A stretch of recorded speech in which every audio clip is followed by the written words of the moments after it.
Okay. Om Niranjanam Nityamanantarupam Bhaktanukampadhrita Vigraham Vai Ishavataram Parameshamidhyam Tam Ramakrishnam Shirasha Namah. Namaste everyone and welcome to our study of the Bhagavad Gita. We are studying chapter 13 titled Ch13 Vibhaga Yoga, and we are around verse 22 today. Last week we were looking up to verse 21, tried to capture those ideas in form of a drawing, which is something like this. Would only have meaning to those who are going how we develop this idea. And today we had a little bit of a homework where we said that we'll take up verse 22 and see how that would be incorporated in that drawing which we produced last week. So verse 22 says, Upadrashta Anumanta cha Bharta Bhokta Maheshwara Paramatma iti cha api ukto Dehe asmin Purusha para. That's the break of the sutra, the shloka. Upadrashtanumanta cha Bharta Bhokta Maheshwara Paramatmeti chapi ukto Dehesmin Purusha para. That is how it will be chanted when the words are joined together. Now, having a look at the words, the meaning. Upadrashta. Upadrashta means the witness. There is a particular characteristic of when somebody is a witness. He is close by, he is seeing, but he is not interfering with what is happening. So, if you're a witness to a scene, like people are witness in the court or something like that, they were just observing, they were not part of the action in one way. So, the divine is Upadrashta. Drashta means is the seer. Upa means is nearby. The word upavas, living nearby, keeping the mind near God. That's what means. It's the meaning of practicing upavas. On Ekadasi day, many people practice upavas, and they say that they don't want to eat anything and drink on anything, and that is upavas. The real meaning is nothing to do with that, what you eat or not eat. It means where your mind is. On that particular day, you should be meditating more on God, on the divine qualities, keep your mind close to God. That is the real upavas. Anyway, the word upadrashta means the being that we are talking about is very close by, but in some way, he is just a witness. In his presence, things happen. He doesn't interfere. But he permits that to happen. Anumanta. Without his permission, without his proximity, nothing moves. So it's like the supervisor, he's watching everything. You got the sanction. He's the sanctioner, he's the permitter of things happening. Cha in Sanskrit means end. Bharta means the sustainer. So he sustains everything. In this world, all activity of Prakriti or Shakti is possible when there is some supply of energy. And so long that energy is there, there is activity. If that energy is not there, activity stops. Just like in a car, if it runs out of petrol, then the car doesn't move. So some sustenance is necessary. In the human body, if food is not provided as a source of energy, then the activities of the body slows down and ultimately can stop. So he is the sustainer. That means the Supreme is also the supplier of the energy. And when that is not provided, then the activities cease. Bhokta. Bhoga is the word, means experience. Bhokta is the experiencer. So he is close by. So it's a very complex idea, you see. Here, in one sense, he is saying he's a witness only, not interfering. At the next moment, it is said he is permitting.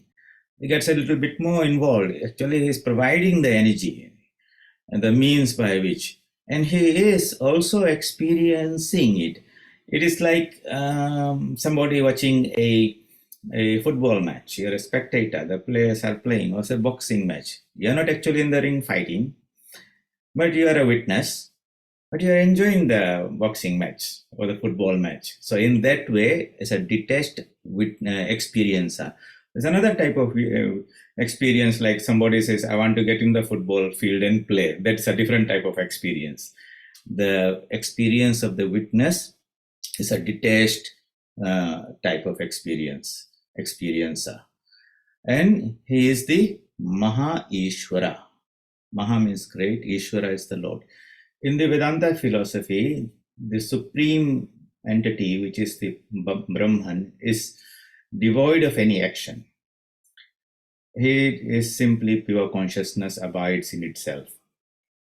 But when the whole process of creation, preservation, and destruction and everything happens, in the Vedanta philosophy, that being to whom all these activities of projection of the universe and everything is attributed to is the Ishvara.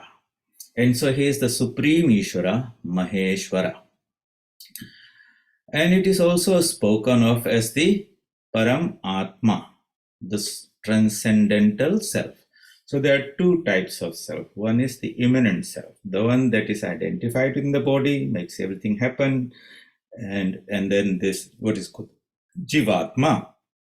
And the second one is the Paramatma, who is the transcendental reality self. So, it is spoken of as the transcendental self, which is the supreme Purusha, Para Purusha. Where is he? Asmin Dehe, in this body of the Jiva. So a third entity has been introduced. First we talked about the Kshetra, the field. Then the idea of the knowledge was Kshetra, the entity to be known, Kshetrajna, was introduced. And now there is, that means the Jivatma, the one who is inhibiting the body, who is the consciousness, who is having all these experiences. So basically that would sort of define and explain what we are. Up to this verse, we will say that we understand we have got a physical body, we've got the mind, we have got the ego and buddhi, and that they are all classified in verses 5 and 6 as the Kshetra. There is another entity within us, which is the consciousness, which feels itself to be the body and the mind and the doer and the enjoyer and all that, and that would be the Kshetrajna. But in this particular verse, another entity is introduced who is sort of acting through this body, but is also beyond this body. So, and most of us would not know of that being because it's beyond our own experience. Somehow we might get a little sense of it, some experience of it, that some supreme power is there. But we ask the question, who is this that's inhibiting this body? What happens to it when this body dies? Is it affected by all these changes?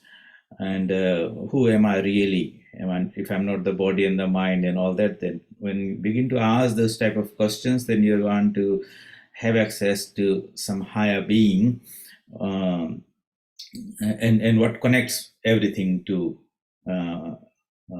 with one another. So basically, you're beginning to ask about the ocean. And from that point of view, if we say use that wave and ocean nature, there are a couple of nice ideas to illustrate this. One of them is the ocean. So here, the ocean is the witness, it's the permitter, it's a sustainer, the whole universe is sustained by it. It experiences the play of all the waves on itself, and it's a supreme Lord, and yet it is transcendental to all the waves. That means if all the waves disappear, the ocean does not disappear. So that is the supreme being. That's one example given there. Later on, will come in one of the verses, it is described as the supreme being is like the sun in the sky, and the various jivas are like reflections of that sun in various bodies of water.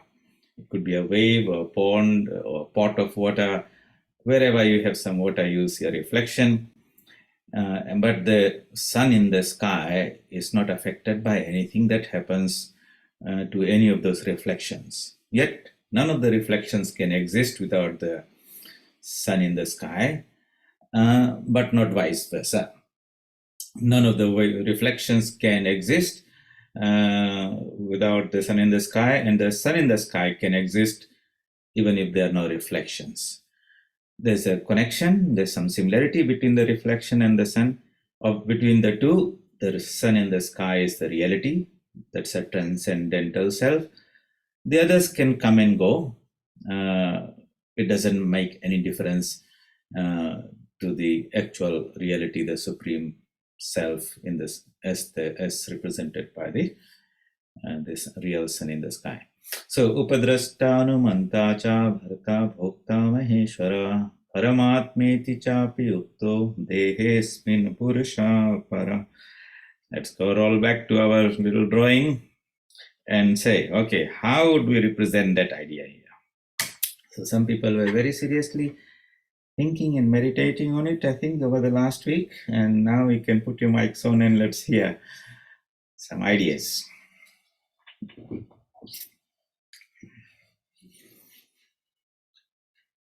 Okay, come on.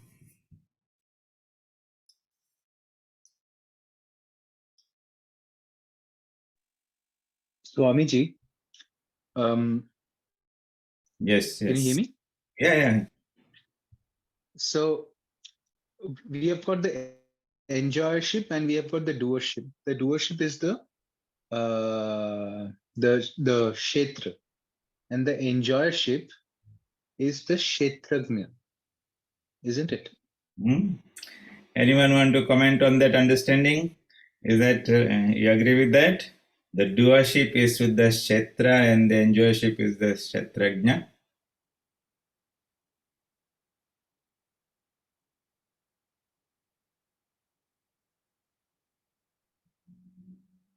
Chetan, now I'm going to call out people. Say something, I don't know, I'm thinking very hard or something. Come on. Let's make it a little fun. The kshetra would be the observer, isn't it? Hey, kshetra right now in verses 5 and 6 has been described as the field. The field, sorry. The field. Yeah, it's on the material thing, right from Mahabhutani Ahankara, Buddhi Avyaktameva cha, Indriyani Dasaikam cha. So that is Prakriti. The field and the observer of the field. Yeah, so apart from the Prakriti is the Purusha. So Purusha is the Kshetrajna. And we discussed in detail what does the Purusha do. The Purusha is the Bharata, Bhokta, Mahesh, is the Kartritva Abhiman, Kartritva Bhoktitva. So that, see, imagine there's a dead body. Okay, all those 5 elements and everything is there. Does that fellow move around? Does he experience anything? No. So that is the Kshetra. There is some consciousness in there, the living being who is now acting, doing things. Or even if somebody is in deep sleep. So he is not acting and he is not also experiencing any of whatever is happening through the your ears are still there, there's sound, but there's no hearing. Because the Purusha has for the time being disconnected itself from the Kshetra. Okay, so the Kartritva Abhiman and Bhoktritva Abhiman, I am the doer and I am the enjoyer, really belongs to the Purusha, Kshetrajna. Samiran? So both the doer and the enjoyer, is what you're saying is kshetrajna. Yeah, that's an attribute of the Kshetrajna. It works through the body. Okay, so there's no consciousness, like I said. There's no electricity, the fan doesn't move. thing. There's no consciousness, the senses don't function, the body doesn't move. So, okay. Yeah, so there was a little bit of a discussion on that. Now carry on. So my question is that when we are thinking of the third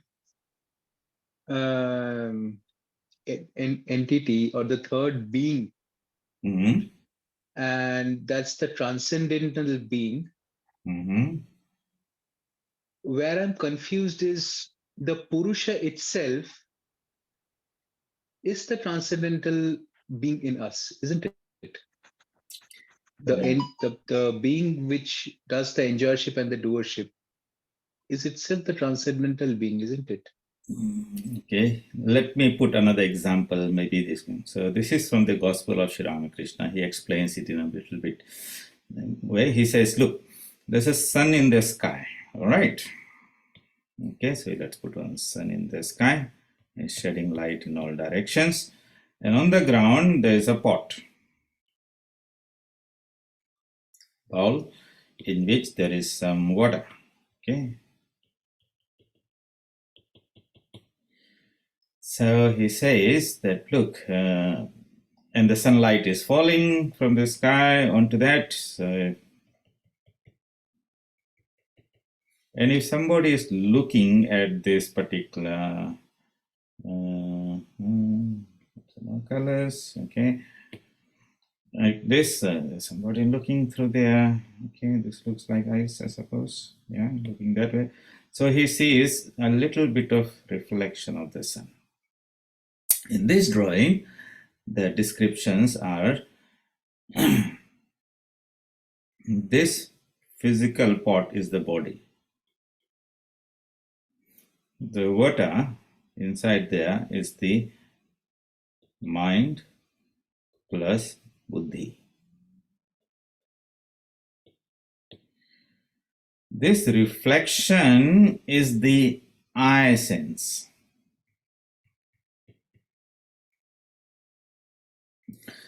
And the Atman is the Paramatman.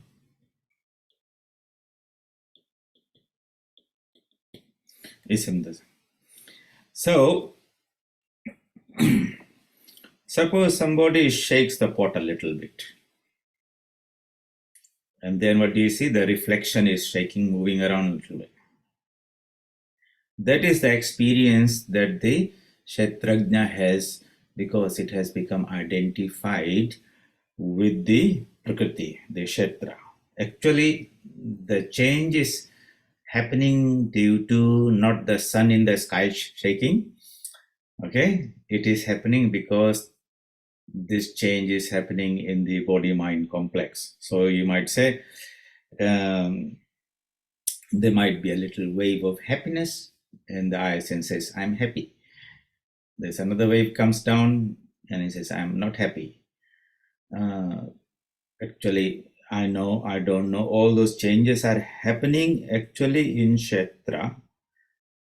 But because the I sense is a result, or the reflection that is there, it happens at the junction where the light and the water come together. When the two come together, then it produces that sense of I-ness where the enjoyership and the doership is there. If that junction is not happening, if that disconnection is there, then the doership, enjoyership, or the I sense is not produced. So the I sense is called Chit Jada Granthi. Chit means consciousness, in this case it's light. Jada is metta or kshetra, in this case it's the water. Granthi is a knot. When the two tie together, then the knot itself, which is a combination of two things, is the I sense that we feel. The I sense is not aware of the real sun in the sky, so he is looking himself, and he is sort of basically identified downwards, and the attention is directed to the external thing. So he says, I'm the mind, I'm the body, I'm the ego, I'm the experiencer here in this body, And basically that's the situation with most people. So we go around doing our activities saying, I'm the doer, I'm the enjoyer, while working through the body-mind activity. What in this particular verse, Sri Krishna is trying to introduce, he said, yes, you are having the sense of I, but really, my friend, that reflection is only possible because there's a sun in the sky. You might not be aware of it, but without the sun, there can't be any reflection. There can be any number of spots. And so in that way, we can sort of understand the connection between the reflected sun and the real sun. Swamiji, Mm. here the reflected sun is the eye sense, but where I'm confused is what is then Kshetrajna in here? So If the sun is the transcendental reality or the being, what is the Kshetrajna? So the Kshetrajna is like the Jivatma, that is the reflected sun. Okay. There's a similarity between the two suns, the reflected sun and the sun in the sky. In the sense they're both shining, they're round, they look some similarities are there. But at the same time, there's a huge difference between the real sun in the sky and its size, power, its independence compared to the reflected sun, which is totally dependent on the sun in the sky. If clouds come and blocks the sun, then there's no reflection. If the water dries out, there's no reflection. But that reflection is also the eye sense, isn't it? So is I is equal to Kshetrajna? Is ego the Kshetrajna? No, how do we disentangle the thing? If you probably cannot cut it, like we said, it is a combination of the two things. It's a light falling on the water, chit, jada, granthi. It's a granthi, it's a combination of the two that we feel. So when you say I am, can you isolate your I am and say I am just I am? Or you say I am a person, I'm male, I'm female, I'm young, I'm old, I'm happy, I'm unhappy, I know, I don't know. Something will come along with that. I am something in our experience, isn't it? There's a combination. There's a consciousness inside us, but that consciousness is related to some aspect of the Prakriti, the Kshetra. And that is the Kshetrajna, you might say, the Jivatma. The Jivatma really doesn't have its own reality. It's dependent on both the Prakriti, which is all the material universe. Material means not only physical matter, anything made out of the three gunas, and that is combining with the light of consciousness which comes from the Paramatma. So when the two comes together in between, there is a being that appears, which is a combination of the two, who assumes to itself the doership and enjoyership, which is the bound soul. That reality, that entity thinks it is real, or I am the boss, I exist, but and that is due to ignorance, because he is not aware of the real sun behind him in the sky. So in this particular verse, it says, yes, we are having this experience of the ego. I'm the doer and the enjoyer. An ignorant person has that. And Sri Krishna is trying to say that understanding that I am the doer, I am the enjoyer is really not the correct understanding. It's more out of ignorance. Really, everything happens because of the Paramatman, which is the sun in the sky, which is basically the essence of the Gita. In the beginning, Sri Krishna, Arjuna is saying that I am the doer. All this result of what will happen in this war is a result of my efforts. And if there's victory, I'll enjoy. If many people die, I will incur the sin, and all those type of things he talks about. Somewhere down the line, Sri Krishna introduces, of course, the idea of the Atman, that you're not the body, within you is an Atman, that Atman is part of the Supreme Being, its nature is it's eternal, immortal, and all that. But down the line, in the middle of the Bhagavad Gita, he introduces the idea of the real doership. So this doership of the Kshetra that we feel, that right now if I think I am talking, that would be really a doership from an ignorant point of view. An enlightened person would say, I am an instrument through which the divine is talking. And so Sri Krishna introduces that idea. Look, I am the doer, means he, the Supreme Being is the doer. Aham kara vimudatma karta aham iti manyate. Karta aham, I am the doer. He has that ahamkara. Iti manyate, he thinks. Who thinks? Vimudatma. In a deluded person. So an enlightened person feels, I am the instrument and he is there is some other power that operates through me. So in this particular example, what is Kshetra Kshetrajna Vibhaga Yoga? Okay, Kshetra is this body, mind, even the ego is there. The Kshetrajna part is Kshetrajna, the knower of the field. That's the sort of the meaning of the word is there. There's a field which is all Prakriti. There's a knower of the field. How do you know? Because you are interacting with that. But that knower is actually other than the field. When it gets combined together and says, I am the body, I am experiencing it, that is the result of ignorance, and that is what happens to the Jivatma. So this ultimately, this Jivatma entity doesn't have its own reality, just like the reflected sun doesn't have. But somehow, when we are not aware of the sun in the sky, we think that this Jivatma, the reflected sun itself, is the reality. And that's where the Gita and the scriptures try to rectify our understanding and experience of ourselves.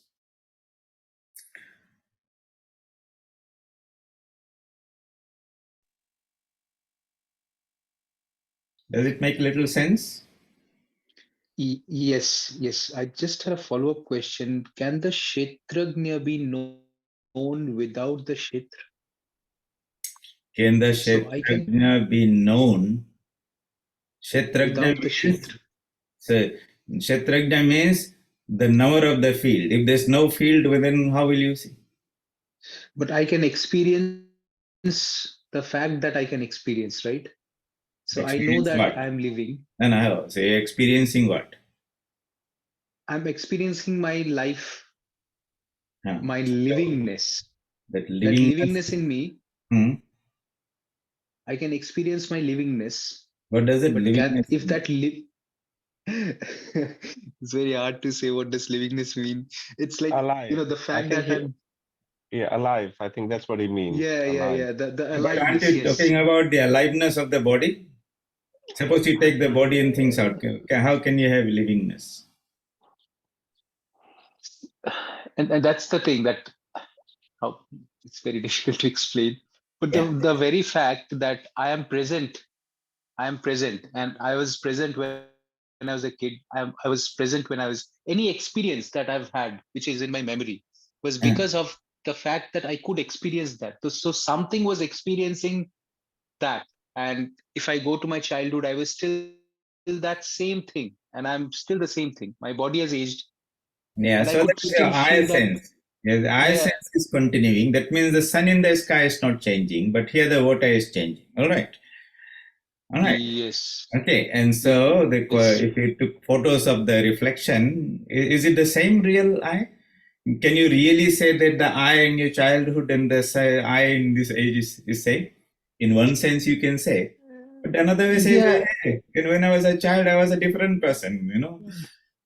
I behave yeah. differently. But then I'm, Hmm? yes, you're right. But then when I think of that, the underlying sense of I, that still remains the same. My my my buddhi may have matured, or my body may have matured, or my sense of what I have just gathered is experience, whether it's in earthly matter or the experience of knowledge or something. So my question is that without this body, can I experience the I sense? Without this body is a, you can experience a sense in your mind, isn't it also? Yes, but I mean, mind is also part of the Kshetra, isn't it? So Yeah. without the mind, so if I turn off my five senses, I still Mm, have my mind, buddhi. And mm, if I turn off my buddhi and mind, can I mm. still experience that I-ness? You will experience your I-ness as separate from the body mind. So what happens when you go to sleep? Okay, analyze that. You're not aware of your physical body. Yeah. So You have an I sense. I can't experience. Yeah, you have a I dreamer. can't experience. You are a dreamer. Okay, you create your own dream personality and you are traveling around and going to a restaurant and eating and you enjoy the food also. So you're experiencing the food. You are talking to people. You're hearing activities there, isn't it? Yes, but When in you deep said, sleep, I can't. yeah, so in deep sleep, there's a, so they say in the Upanishads when they describe the deep sleep, they say in deep sleep the eye sense is there, but in a very very it's not totally disconnected. Otherwise, when you go to into sleep one way and you come back, you'll be born waking up as another person. All right, some sense of continuity will be there, and you also will say, "Oh, I slept well." Yes. Okay, so but it becomes very very very faint. Okay, the important thing that you have to understand here, Kshetra Kshetrajna Vibhaga Yoga. This is the yoga in which we are going to do a separation, slice the two combination. This knot that has been built up there, we are going to disentangle that. So in that experience, because it's a combination, sometimes you have a sense of the consciousness part more, and then sometimes you have the sense of the body part more, isn't it? Kshetra part more. And so sometimes somebody says, I'm very tired, whatever. Then really they're talking about the physical body part of it. But sometimes the physical Kshetra part has become so attenuated, so limited, so reduced that the Kshetrajna part, the consciousness part of it is more. And in between you shuttle forth. But in one way or the other, there is a combination between the two. Either it's very intense or it's very, very light. Okay. Yes.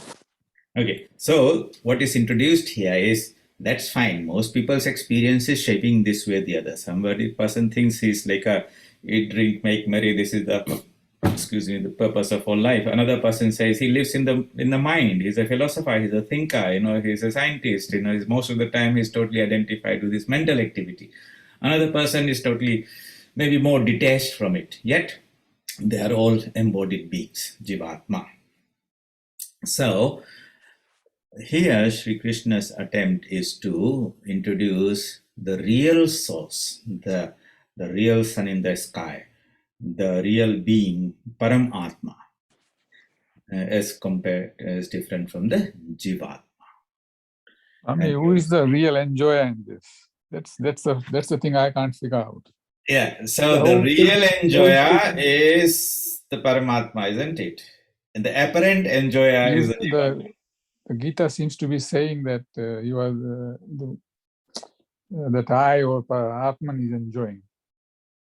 The whole this field stuff, Kshetra, is a reflection from the deep consciousness, not the mental consciousness. Even the mind is a reflection. Only then we are able to function. This body-mind complex functions because of the reflection from the deep consciousness or Purusha, whatever you want to call it. So who is the enjoyer here? So if you stand in front of a mirror, can you see a reflection? All right. Right. So, of course, the mirror is one entity, the Prakriti. The reflection, the image that is there. Okay, where the light falls on the mirror and at the junction some images. And the third guy is standing outside the mirror. Yes. Okay, now imagine that this special type of mirror is something where that image is somehow has a sense of identity of its own. All right. Mhm. And he thinks I'm moving, I'm enjoying, and all the thing. He doesn't know that real Dr. Gounder is somewhere out there, Mhm. So you raise your right hand, left hand, you dance this and that in the mirror, you see that person dancing. All right. So you are seeing as the real doer as the person outside the mirror who is enjoying the thing. But if in ignorance, the image is beginning to think is, yo, excuse me.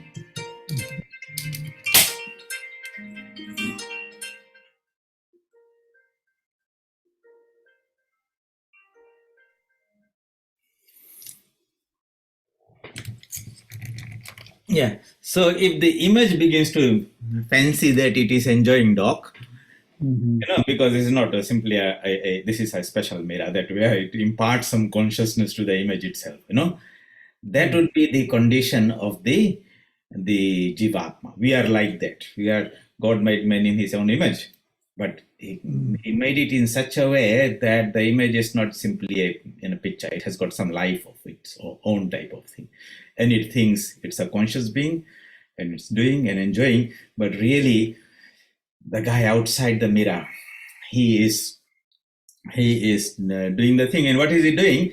You have got this fancy mirrors where you can stand in front and then you twist it around and somebody becomes tall and fat and short and all those things. So suppose somebody gives you one of those mirrors. So what will you do? After when you find that, you will twist it, turn around and say, hey, let me see how I look, and then enjoy what's happening in there. Knowing that nothing is changing in you. Okay. So you can distort it in whichever way. You don't get upset. I have become very short or fat or whatever is there. Because you always know that it is different from me and the change is happening in the mirror and that image is not me. That would be the enlightened way. Then you can enjoy. All right. But if you did not know that, then if somebody made you fat and then, you'll get very upset. Or short or this and that. So this ignorance is that absence of this discrimination where this image, the reflection, doesn't know the reality outside, and therefore it suffers. So is the reflection the Jivatma Yeah. and the See, mirror is this the eye, Prakriti? Swamiji, you go layer by layer, deeper and deeper, deeper. Eventually, causal body, that Satchitananda and all that will come there, isn't it? But they are supposed to be the silent observer. Yeah. So the guy But outside the mirror. But at the physical level, though our body is, the Ch13 is Prakriti. reflection. Of course, everything gets reflected through the mind and all that.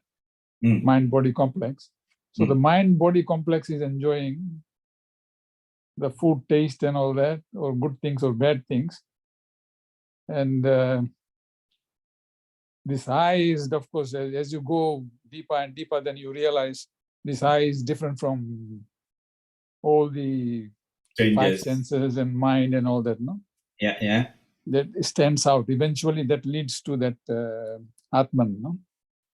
Atman or consciousness or Purusha. So that's where it ends. No? And to experience that, you have to overcome all these layers of this body layers, the physical layers. So who is enjoying this is what I'm not able to figure out. This jigsaw puzzle. Well, you see, the guy in the sun in the sky, he was one, he got a little bored, and he said, okay, I'm going to create one fancy mirror for myself, and then I'm going to, do all these things in there. So he created all these special types of mirrors, many of them, and he's twisting and turning them around, and all these reflections came. But these reflected fellows don't know he is behind it. So they think, oh my God, I'm born, I'm dying, all these things are happening. And the old man, he said he's enjoying the fun, So at some point, see, somehow we are connected with the Kshetra, Prakriti. So eventually, that the combination of Paramatma or consciousness Mhm. and Prakriti, Mhm.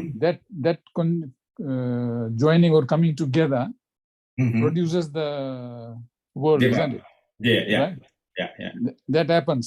But Yeah. who is enjoying, who is not enjoying? So Maybe you when might it's joined say, state, is yeah. it? So the real enjoyer, so apparent enjoyer is this reflected sun. Hmm. When you're eating some food, you're not saying, hey, Paramatma is enjoying, you say, Bhagavad is enjoying the meal. Right? But really, if you are an enlightened person, then you say, hey, this fellow is only a reflect, it's a semblance of it, But the real enjoyer is the other end. Hmm. So, see, we are the problem is that we are asking the question while in ignorance.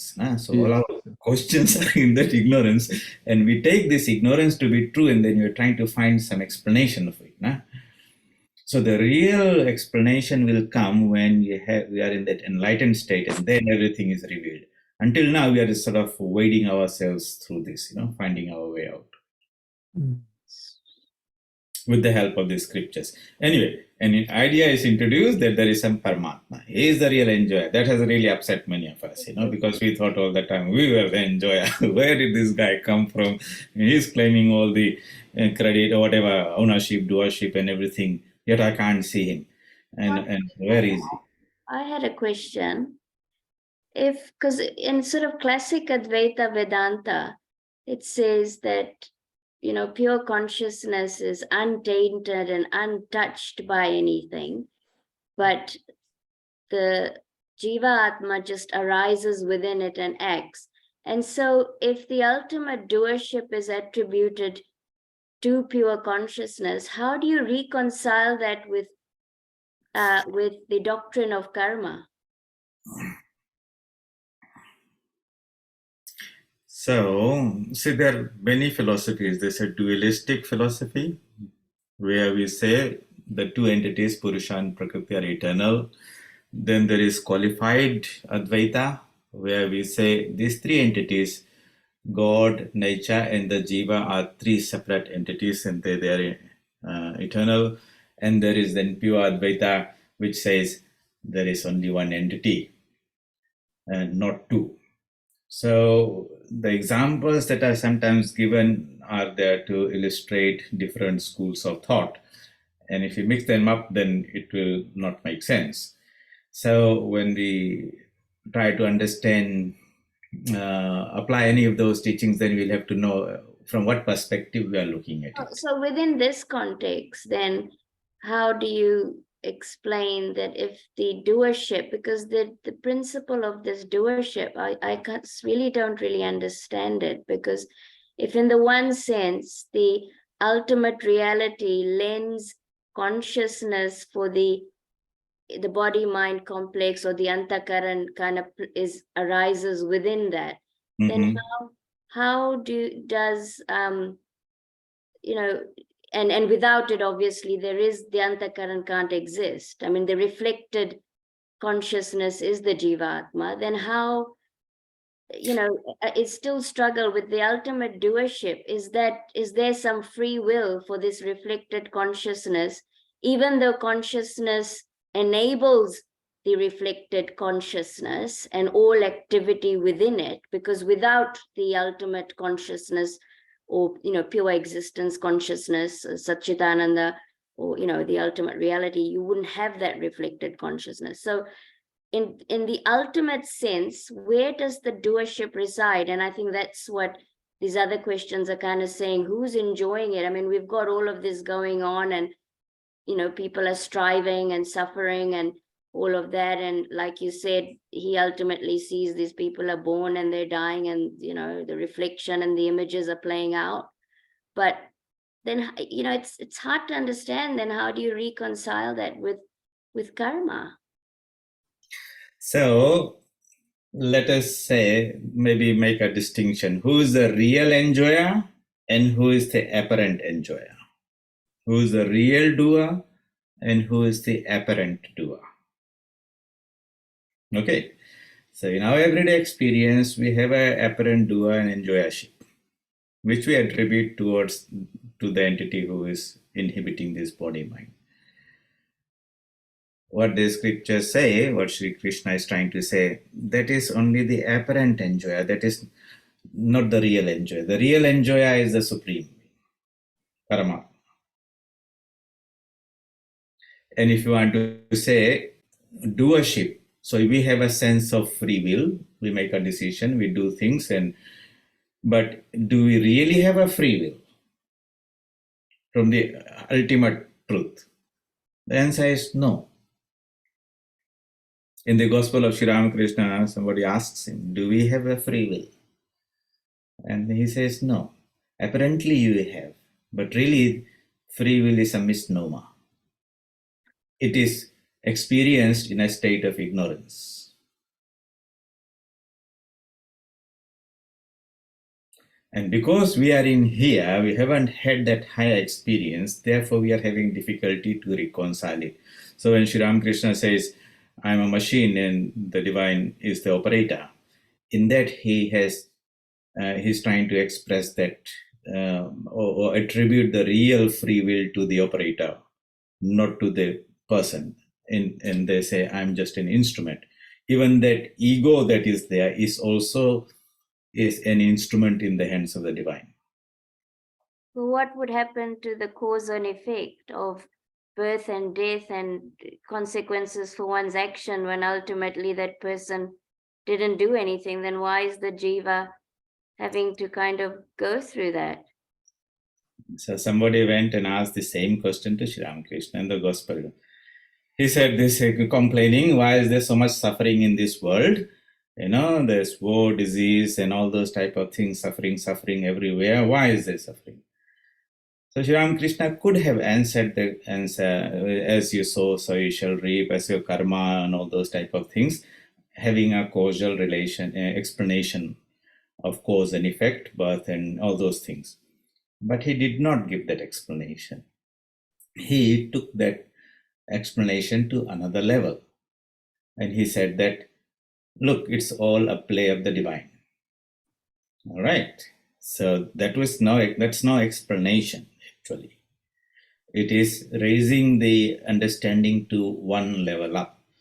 Now, this person who has given this understanding, he is refusing to move from his identity as the questioner. He's now looking up and saying, well, if God is having fun and play as a Leela, that's fine with him, but why should I suffer?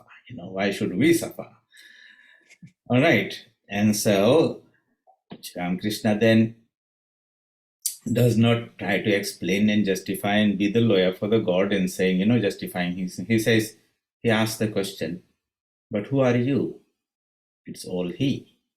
So ultimately he goes to the Advaita level and says, from that perspective, you don't exist, we don't exist as separate and independent of him. So basically it's the ignorance that perpetuates that. Yes. So this doership is a result of ignorance only. Yeah, okay. Okay. And when we are in the ignorance, then all this cause and effect, as you sow, so you shall reap, and everyone has got a free will, and this and all those type of things are there because that what makes sense in this ignorance level. But as knowledge comes, so the true enlightenment comes, then the whole picture changes. So the answer to all these things is, look, the answer to any problem always exists at one level above the problem. Okay. The answer to a problem always exists at one level above the problems. To illustrate that, if I give you 6 matchsticks and say, can you make 4 equilateral triangles on there? Okay, so if you take, immediately you'll put 3 of them together and make 1 triangle. Then you put another 2, and you have a second triangle. Now you're left with 1 more matchstick.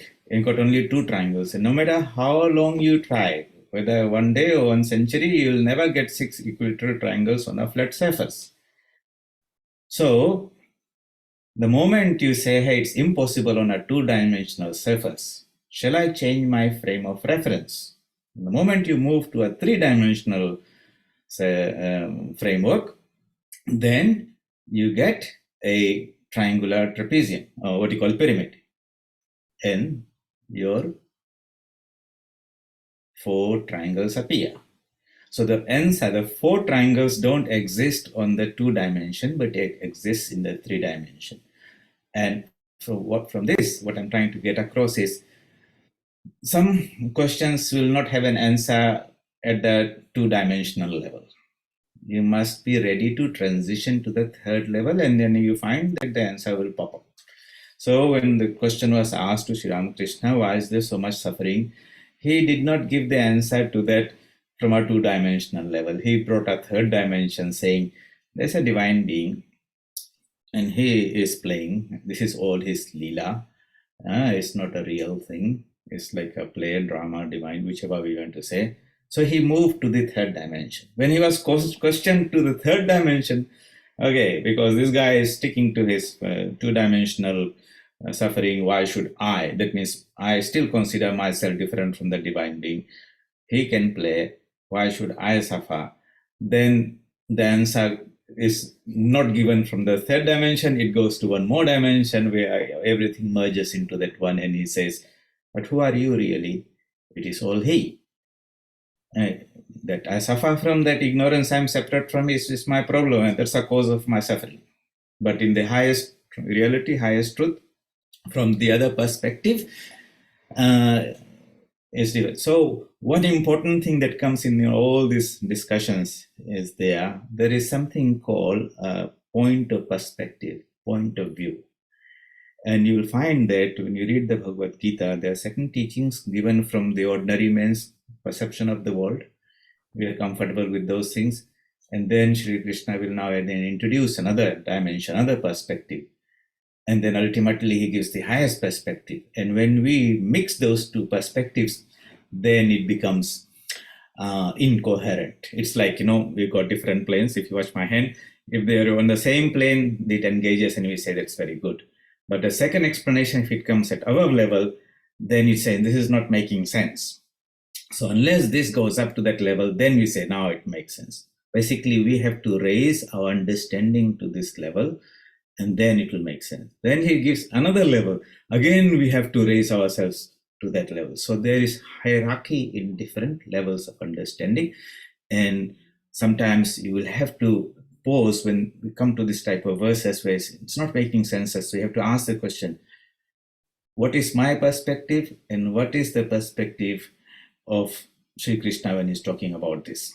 And when you sort that out, immediately you'll find an understanding. But if it's not there, no matter how much you try, it will keep on missing out and not make any sense.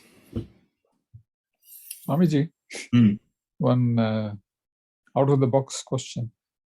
What is the central philosophy of Bhagavad Gita? Is it Advaita philosophy, Visishta Advaita philosophy, or Dvaita? Oh, yeah. You'll find all them. See, Vedanta has got 3 phases: Dvaita, Advaita, Visishta Advaita. Certain verses you'll find that are explained from the, for example, when he says right in the beginning, the Atman is never born, it does not die, and this and that. Okay. You see, so, but then when he also then says, hey, look, if you don't fight, you run away, then people will call you a coward and all that. So he is trying various ways, see whichever one is comfortable with.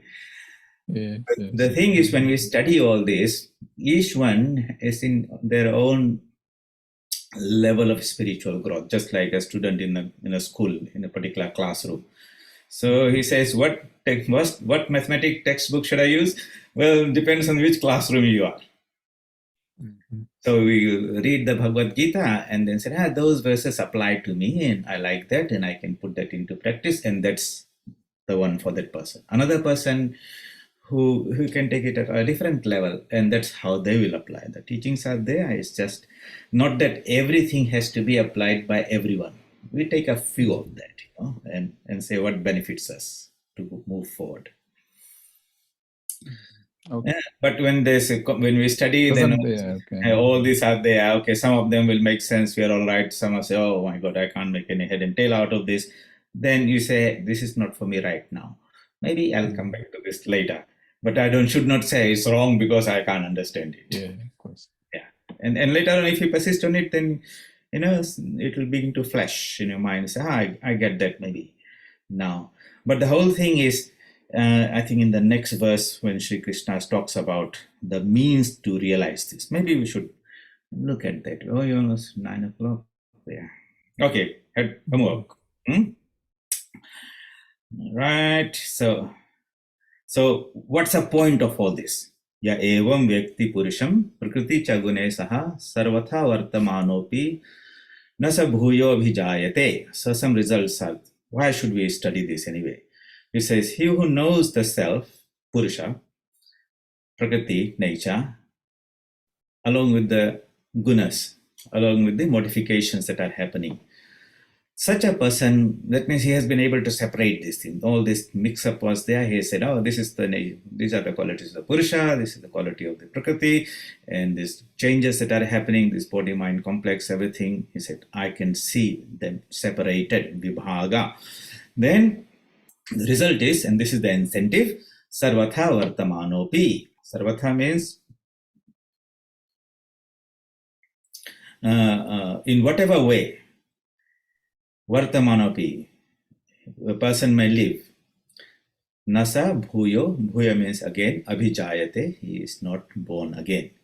So bondage, this birth is a result of that combination. When you have separated the two, there is no birth, rebirth. So this is sort of Sri Krishna is trying to say, why should we engage in this sadhana of separating the Purusha and the Prakriti? Because it will lead us to cut this cycle of birth and death. And then in verse 24 onwards, Sri Krishna, 24 and 25, he talks about the 4 yogas. Dhyanena atmani pashyanti kechid atmanam atmana anye sankhena yogena karma yogena chapare. And then anye tu evam ajananta shatva anyebhya upasate tepi chati taranti eva mrityu shruti parayana. So here are 4 yogas given, and we'll just run through a little quick meaning, and then we'll take it up in the next class. So he says, some through Sankhya, through meditation, dhyana, some realize the self in the intellects with the help of the internal organ, means atmanam atmana. They realize it within themselves, not somewhere out there. And what is the means? By their own purified mind. Chitta Shuddhi, when the mind is purified, then one realizes the Atmanis, the consciousness abiding within oneself. And others through Sankhya Yoga. Sankhya means knowledge, and others through Karma Yoga. What is the meaning? I have given a little note here. So dhyana means, meditation means contemplation with concentration of the mind on the self, after withdrawing the organs of hearing, etc., from objects like sound, and then withdrawing the mind into the indwelling self. So the meditation we teach, you see the step by step is introverting the mind from the outgoing to the self within us. Sankhya means thinking in this way. This is the path of knowledge. It says, the gunas, sattva, rajas, and tamas are objects of my perception. I am the self distinct from them, a witness to their functions, eternal and different from the gunas. This constant alertness, saying that I am distinct from all the experiences, I am the experiencer. That type of practice, the knowledge that arises from this type of constant reflection is called Sankhya or Jnana Yoga, path of knowledge. And karma is action performed with the idea that I am not the doer, or I am only the instrument, and the divine consciousness is the real doer. As a result, all the results of that action has to be attributed to the real doer, not to the ego. So that is Karma Yoga. We do that. And the next verse is really Bhakti Yoga. Somebody who doesn't practice Dhyana Yoga, can't meditate, it's very difficult, or knowledge, I have not studied the scriptures and all those things, or I don't have the capacity to always, rationalize or think of, even offer it to the divine. For them, is this. In this verse, it's not clearly said that it's Bhakti Yoga, but it has all the characteristics of Bhakti Yoga. Others again who do not know thus and take to contemplating after hearing it from others, they just simply heard, but what they have is intense faith. Okay, they too who are devoted to hearing and practicing certainly overcome death. We will take these two verses next time, but now we are beginning to come towards the actual means through which this ignorance that has appeared in the form of the Jivatma, where we have become identified, where the Paramatma's light of consciousness has identified itself with changes in the Prakriti and created the Jivahood, the I sense, has to be obliterated. So in Samadhi, the high Samadhi is the actual moment of state of self-realization. There is no ego. So when the ego dies, everything I merges with the rest. Huh? Yeah, it's like the wave merges in the. It doesn't disappear and become dead or something, zero, extinct. It's like the wave who was considering itself to be a little part has become identified with the identity of the ocean. And then he says, I am that infinite ocean of consciousness. Aham Brahmasmi, I am that infinite being. It doesn't die, but actually it transcends its limitation and embraces the totality. Mm. Otherwise, some people get a little panicked. I remember some time back somebody came and said, oh, what will happen if I go into Samadhi? I know the ego will disappear, then I become zero, that's not good, that means I don't exist. So this is very difficult for me. And at that time, I didn't have this nice example to talk about the wave in the ocean nature. So I could explain to him that way, but he was really studying Advaita on his own. And he came and asked that question, and he was very, very concerned that whether this Samadhi is the thing to be desired, or maybe it's not a good thing. If that's where you end up, that you don't have you're no longer, the individual is no longer, then what remains, So, yeah. Okay, We then. never realized that path is so difficult to reach there. You just have to get rid of the ego, dude. That is the thing. That person never realized that that path to Samadhi is such a long and difficult one. Yeah, and so philosophically they understand, the path, but you see, what is the way? So as we go in the rest of the verses of this chapter, more focus will come towards the practice part of it. But ultimately, you see it at the end, Sri Krishna will again and again tell. It's like the sun in the sky is telling, hey, don't bother about, just take shelter at my feet, surrender to me and I'll do everything. And so most people say, I like that one, who's going to do all this intellectual gymnastics and this and that. So towards the end, Sarva Dharman Parityajya Mamekam Sharanam Braja. Give up all this, take refuge in me, I will do everything. That is what is divine grace. That's what the incarnation, which is the special manifestation of the sun in the sky, so to say. Paramatman facilitates in those who take refuge in the divine. All right. So we can call it a night, a day. Om Asato Ma Sadgamaya Tamaso Ma Jyotirgamaya Mrityorma Amritam Gamaya. Om Shanti Shanti Shanti. Hari Om Tassat Shri Ramakrishna Arpanamastu.